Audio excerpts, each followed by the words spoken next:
اعلان کیا، ہو میرے جانثار صحابہ، میرے غلاموں، آج کون ہے جو اللہ کی راہ میں مال کی قربانی دے گا؟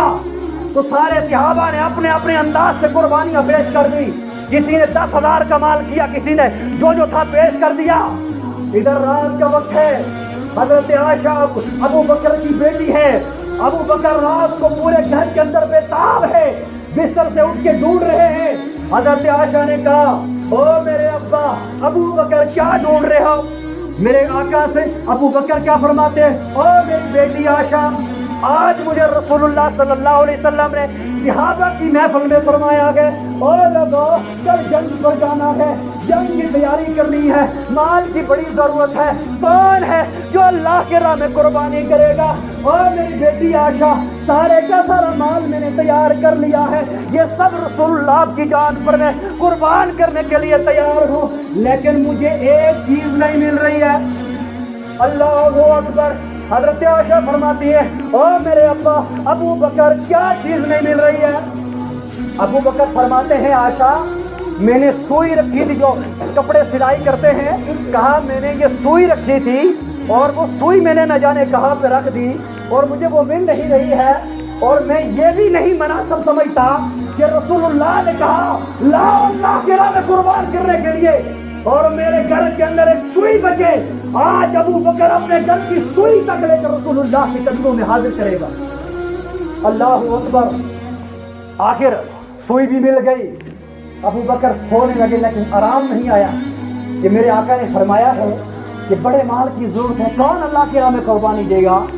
ابو بکر پھر بستر سے اٹھے بےتاب، ادھر ہاتھ مکان میں مارتے ادھر ہاتھ مارتے ہیں. حضرت عائشہ نے کہا، ابا جان آپ کیا ڈھونڈتے ہو؟ ایک سوئی بچی تھی، وہ بھی آپ نے ڈھونڈ لی ہے، آپ کس کی تلاش ہے؟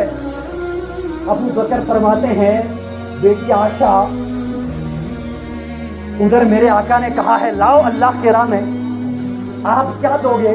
اور ادھر مجھے جو آپ کا یہ لباس ہے اور جو میرا لباس ہے یہ بڑا قیمتی لباس ہے اور یہ برداشت نہیں ہوتا کہ ہم اتنا قیمتی لباس ڈالیں، اور آقا کو جو ہے مال کی ضرورت ہے، لہذا میرا دل یہ کہتا ہے میں اپنے بدن کا سارا لباس اتار کر آج اللہ کے راہ میں بیچ دیتا ہوں.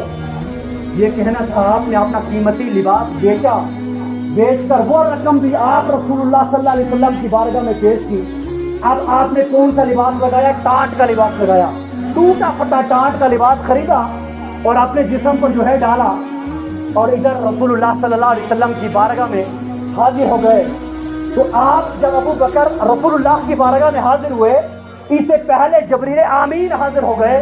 تو میرے آقا نے جبریل آمین کو دیکھا، ان کو ٹانٹ کا لباس پڑا ہوا. تو میرے آقا نے کہا، جبریل آمین آپ نے یہ ٹانٹ کا لباس کیوں لگایا ہے؟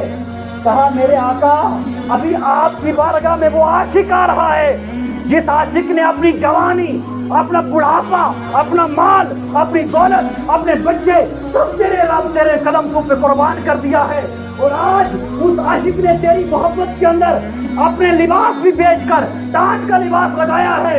اور جب اس نے ٹانٹ کا لباس لگایا، اللہ رب العزت کی جو ہے ذات مبارکہ جو تھی اس کو جلال آیا، اسے اعلان کر دیا، اور جنت میں رہنے والے فرشتوں آج سارے اپنا نوری لباس اتار کر ٹانٹ کا لباس پہنو، اس لیے کہ زمین پر میرے صدیق اکبر کو ٹانٹ کا لباس پہنا ہے. تو فرمایا جتنے فرشتے ہیں یا رسول اللہ، آج ان سب کے سب فرشتوں نے ٹانٹ کا لباس پہن کے رکھا ہے.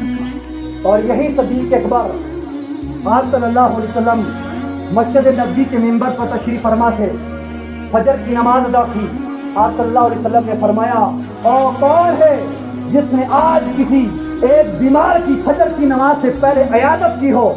ہے کوئی؟ تو سارے صحابہ ایک دوسرے کی طرف دیکھنے لگے. اتنے میں فاروق اعظم بیچ صفوں سے کھڑا ہوا، کہنے لگا، یا رسول اللہ آج عشاء کی نماز کے بعد میں نے ایک صحابی رسول کی عیادت کر کے آیا ہوں. میرے آقا نے فرمایا، عمر تو نے سنا نہیں میں نے کیا کہا؟ کہا، یا رسول اللہ آپ نے کیا فرمایا تھا؟ کہا، میں نے عشاء کے بعد کا نہیں کہا، میں نے فجر سے پہلے کا کہا. ہے کوئی جس نے فجر سے پہلے کسی بیمار کا پتہ لیا، عیادت کی ہو؟ اتنے میں دیکھو، جو لوگ اللہ کے لیے عمل کرتے ہیں نا، وہ ممبروں پر بڑی بڑی جگہوں پہ بنکار کے نہیں کہتے ہم نمازی ہیں. صدیق اکبر صحابہ کے بیچ میں بیٹھے تھے صفوں میں. آج اگلا صحابی اگلی صف میں تھا جو اس کے پیچھے نیچے نیچے نیچے نیچے ہو کر چھوپنے لگ گئے. میرے آقا تو علم غیب جاننے والے تھے. اس نے کہا میرے صحابیوں تمہارے بیچ میں اگر کوئی وہ بندہ ہے جو کسی بیمار کی عیادت کر کے آیا ہے مگر اپنے عمل کا اظہار اس لیے نہیں کرتا کہ ریاکاری ہو جائے گی, دکھلاوا ہو جائے گا, اس کو کہو کھڑا ہو جا, یہ محمد تیرے عمل کی ضمانت دیتا ہے. اتنا سارا کہنا تھا, صدیق اکبر کھڑے ہو گئے اور میرے آقا صلی اللہ علیہ وسلم سے کہنے لگے یا رسول اللہ میں فجر کی نماز سے پہلے آج بیمار کی عیادت کر کے آیا ہوں. آقا نے فرمایا دوسرا سوال یہ ہے کوئی بندہ جس نے آج نفلی روزہ رکھا ہو؟ تو فاروق اعظم دوڑ کر آتے ہیں, صدیق اکبر کو دونوں بازو سے اٹھا کے کھڑا کرتے ہیں, کہا یہ عمل بھی انہوں نے کیا, ان کے مقابل کوئی نہیں ہو سکتا. اب تیسرا عمل یہ تھا کہ ہے کوئی جو آج نماز فجر سے پہلے اللہ کے راہ میں صدقہ کر کے آیا ہو. تو جب یہ کہنا تھا تو صدیق اکبر کی آنکھوں سے آنسو جاری ہو گئے اور کھڑا ہو گیا, کہنے لگا یا رسول اللہ رات کا وقت تھا, تہجد کا وقت تھا, تو میں تہجد پڑھنے کے لیے مصلی ڈالا, میرا پوتا بیٹے کا بیٹا جو تھا اس نے مجھے دیکھا جاگے ہوئے, وہ بھی جاگا, اس نے وضو بنایا, میرے ساتھ مصلی پہ کھڑا ہوا, ہم دونوں نے دادے اور پوتے دونوں نے نماز تہجد ادا کی. کرنے کے بعد میری بیوی نے 2 روٹیاں بنائی اور میرے پوترے کو دے دی. تو جب میرا پوترا کھانا کھانے لگا تھا تو میں نماز کے لیے مسجد میں نکلنے لگا, دروازے پر پہنچا, سواری تھا, کہنے لگا جب میں اس دروازے سے آگے گیا اس نے مجھے پیچھے سے قمیض کھینچی, کہنے لگا ابو بکر کہاں جا رہے ہو, تمہارے در پر دروازے پر رات کا سوالی کھڑا ہے, بھوک سے مر رہا ہے, اے ابو بکر کچھ کھلا دو. ابو بکر کہنے لگے آقا میں دروازے سے لوٹ کر آ گیا اور میں اندر گیا تو میرا پوترا جو پہلی روٹی کا آخری لقمہ کھا رہا تھا, میں نے اسے کہا بیٹے آج ایک بات کر, ایک روٹی پہ گزارا کر لے اور ایک روٹی اللہ کے راہ میں صدقہ کر دی. آخر میرے پوترے نے یہ بات مان لی اور اس نے کہا دادو جی آپ دے دیجئے.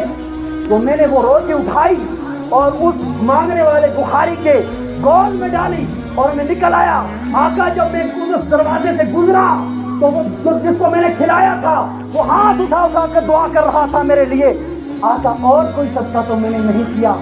اتنا سارا کہنا تھا, صحابہ رونے لگ گئے, پوری مسجد نبوی اندر ہلنے لگی اور میرے آقا صلی اللہ علیہ وسلم جو ہے ان کی آنکھوں سے آنسو جاری ہو گئے. کہنے لگے میرے صحابہ سناؤ, یہ ابو بکر وہ صحابی رسول ہے کہ آج میرے پیچھے اس طرف جبریل امین کھڑا ہے, اللہ رب العزت نے جبریل امین کو بھیجا, جاؤ آپ رسول اللہ صلی اللہ علیہ وسلم سے فرما دیجیے ابو بکر سے کہو آج تو نے ایسا صدقہ کیا ہے کہ تیرا رب بھی تجھ سے راضی ہو گیا ہے. اور جبریل امین فرما رہے ہیں ابو بکر آج اللہ تجھے سلام دے رہا ہے. میرے بزرگوں نوجوانوں اس کا نام ابو بکر ہے. ابو بکر کے بے شمار فضائل ہیں, جن میں سے ایک فضائل تو ابو بکر کی محبت کا یہ بھی ہے